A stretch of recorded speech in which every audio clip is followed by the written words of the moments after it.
Hello students, how are you? Hope you are able to understand the concepts related to chapter 3, that is matrices, and are able to solve the questions nicely. Today I will start the next chapter, that is chapter 4. The chapter is determinants, and I will discuss the concepts related to exercise 4.1. Let us start with the introduction of the determinants. For that, we are to consider a system of linear equations like a1x plus b1y is equal to c1. Similarly, a2x plus b2y is equal to c2. These are the two equations which we have studied in class 10th. We write this equation in matrices form like this way. First, we write the variables x, coefficient of variable x, then coefficient of variable y. This will form the 2 into 2 matrix, multiply by the variables, that is a column matrix, is equal to the matrix of constant. So when we will find out the solutions, if the value a1 b2 minus a2 b1 is not equal to 0, then this matrix has unique solution, or we can say this matrix has a determinants, and its determinants can be found out. The determinant can be found out only when there is a unique solution of the two linear equations. Determinants have wide applications in engineering, science, economics and social science. From the above discussion, it is noted that a matrix should be a square matrix to find the determinants, or I can say that only square matrices have determinants, and determinants written like this way, and it is read that determinant of A not as a modulus of A. Let us now understand how to find the determinants. So for that we have to first classify the matrix. First one is matrix of order 1. Determinant of matrix of order 1 will be the element of matrix, because as a matrix of order 1 there will be only one element, and same will be the determinant of the matrix of order 1. Now we'll move to the next matrix of order 2. Determinant of matrix of order 2 will be the cross multiplication of the elements of the matrix, that is a11 multiplied by a22 minus a21 multiplied by a12. This will give us a determinant of order of matrix 2. Now next is how to find the determinant of a matrix of 3 into 3. Matrix of 3 into 3 has 9 elements, and its determinant can be expressed in terms of second order determinants. That means we have to expand the determinants either along a row or along a column. As the matrix is 3 into 3, so it has 3 rows and 3 columns. So we have 6 ways of expanding a determinant, that is 3 along the 3 rows and 3 along the 3 columns.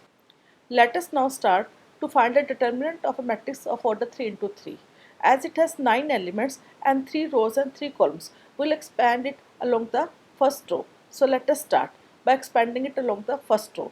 The step 1 will be multiply the first element of the first row, that is a11, by minus 1 raised to power 1 plus 1.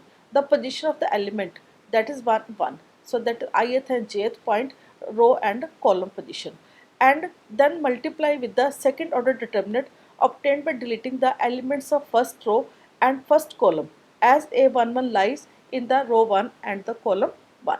So it will be like this: minus 1 raised to power 1 plus 1 into a11 into second order determinant, that is a22, a23, a32 and a33. Similarly, we will move to the next step. Now we take the second element and multiply minus 1 raised to power 1 plus 2, that's the position of this element in the matrices, and then we take the second order determinant by deleting the row, first row and the second column to which this element belongs. So it will be a21, a23, a31, a33. Similarly, we move to the third step by taking the third element, that's a13, and multiplying it to minus 1 raised to power 1 plus 3, and obtaining the second order determinant by deleting the first row and the third column, and it will be a21, a22, a31 and a3. Now we have completed the expansion along the row, and now we add all these three terms to get the final answer for the determinant. Hope you have understood how to find the determinant of a matrix of order 3 into 3. We can also find the determinant of a matrix of order 3 into 3 by expanding along the column. Here we will expand along the column C1, that is along the first column whose elements are A11, A21 and A31. The expansion will be same as it was in row, that is minus 1 power 1 plus 1, the position of element in the matrix, multiply the first element, that is A11, and multiply by the second order determinant by deleting the first row and first column to which the first element belongs.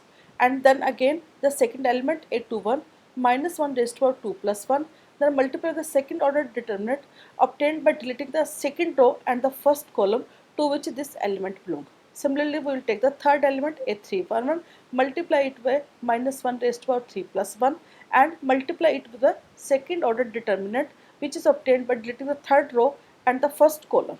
So all these determinants we will add to get the answer, that will be the final answer of the determinant of the matrix of order 3 into 3.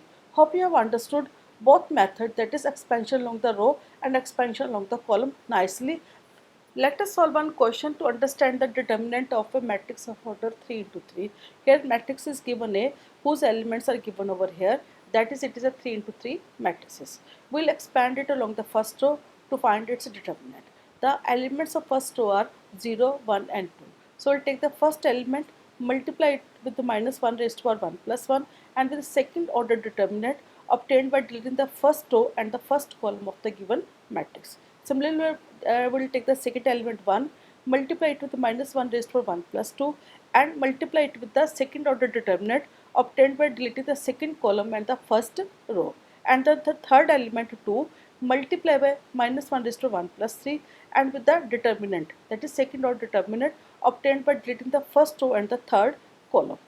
So to get the answer, the first term will be 0, as anything multiplied by 0 will be 0, and the second term will get the answer minus 1 into minus 6, and third term we get the answer 2 into minus 3. When we solve it, we get the answer 6 minus 6 is equal to 0. Hope you have understood this example nicely and clearly and are able to solve all the questions from exercise 4.1. If you face any problem or have any doubt, do write in the comment section. Do share my videos with your classmates and friends and subscribe my channel for regular updates. Till then, goodbye. Have a nice day.